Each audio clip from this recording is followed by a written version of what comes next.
Mandakini. Ah, the mornings in the foothills of the Himalayas were a gift from nature, each dawn heralding the promise of tranquility and renewal. I, Shiva, would often find solace in these woods, as Parvati, my beloved, orchestrated the beginning of our day with an elegance that defied description. Parvati's mornings were a ballet of grace and purpose. She moved through our abode with the fluidity of a river, her every action blending seamlessly into the next. Preparing breakfast, waking the children, making the bed, all these tasks were like notes in a symphony, each contributing to a harmonious whole. Her background as a dancer was evident in every step, a dance of domestic divinity. In contrast, my own dance was more elemental, each movement a deliberate transition from one perfected pose to another, embodying the power of creation and destruction. One such morning, after bidding Parvati farewell and wishing her success in overseeing the village's activities, I embarked on my solitary walk to the waterfall. This path was a cherished part of my daily routine, a journey into the heart of nature, where I could find peace and clarity. The waterfall itself was a marvel, a roaring cascade of water that drowned out all other sounds. Yet, there was a flat rock perfectly situated away from the spray, where I would sit and meditate, connecting with the universe in profound stillness. On this particular day, as I settled into my meditation, I noticed a young maiden on the other side of the waterfall. She was beautiful, adorned in a pristine white sari. She entered the spray, her innocence and purity radiant like a lotus in bloom. I closed my eyes, striving to focus and regain my inner balance. Slowly, I found my connection to the cosmos and became lost in the vast expanse of meditation. Time slipped away until I was brought back to the present by a soft, nearby voice. The maiden stood before me, her eyes wide with curiosity and reverence. She asked if I was Shiva and expressed her desire to become my disciple. She wished to learn the art of dance and the practice of yoga.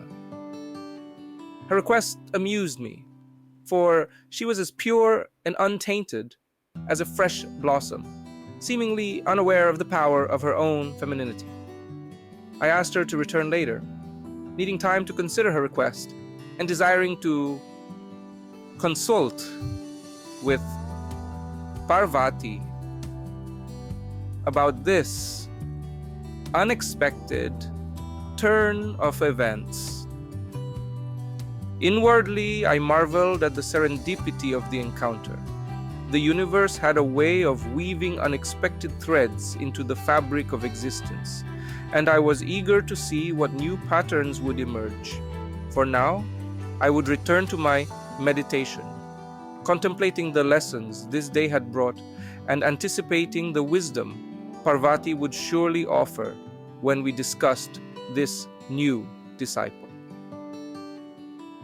In the tranquil realm where time dances to the heartbeat of eternity, there resides a tale woven with threads of love and gentle rebuke. Parvati, my beloved, returned home one evening, her spirit buoyant with the tales of the day's triumphs in the village. She spoke of Nandi and the bargain she struck for a cart, her eyes sparkling with satisfaction. Yet, my thoughts were elsewhere, drifting like the mists that curl around Mount Kailash.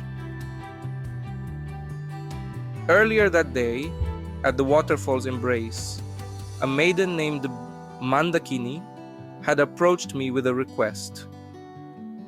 She wished to learn the arts of yoga and dance under my guidance. When I discussed this with Parvati, her brow furrowed slightly, betraying a concern that stirred beneath her composed exterior.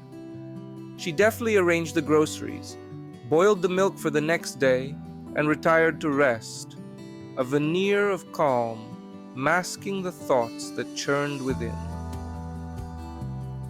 As I watched her, I sensed her unease, yet she spoke not a word until the stillness of night enveloped us. I'd probably just fallen asleep when I was jolted awake by a whisper, her voice, like a sudden breeze on a summer eve, pierced the silence.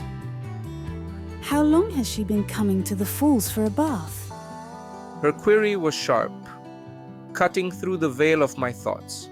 Startled, I stumbled over my words, seeking to reassure her. Only today, my love. It was the first time I saw her. Parvati turned to face me, her gaze searching. Am I too occupied these days? Her voice was honeyed, gentle, yet laced with an undercurrent of emotion. I hastened to explain. No, not at all. It's not about you, my dear.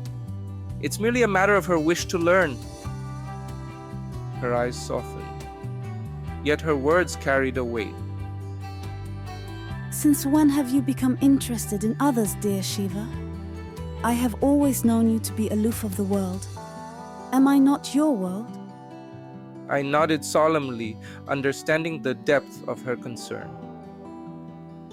You are my world, Parvati. I added swiftly. With a sigh, she changed the subject gracefully, promising a chicken dish that I cherished. But stay away from that fall. It's a bit too deep. She added, a hint of mischief in her tone. And so, amidst the play of emotions and the quietude of our abode, the question of Mandakini's lessons lingered, a gentle current in the river of our shared life, where love and understanding flowed like the serene waters of a Mandakini, gentle and constant. Thank you for being with us on our soul's journey to reach peace within. Please like, subscribe, and make sure you do not forget to click the bell icon for instant notification for new content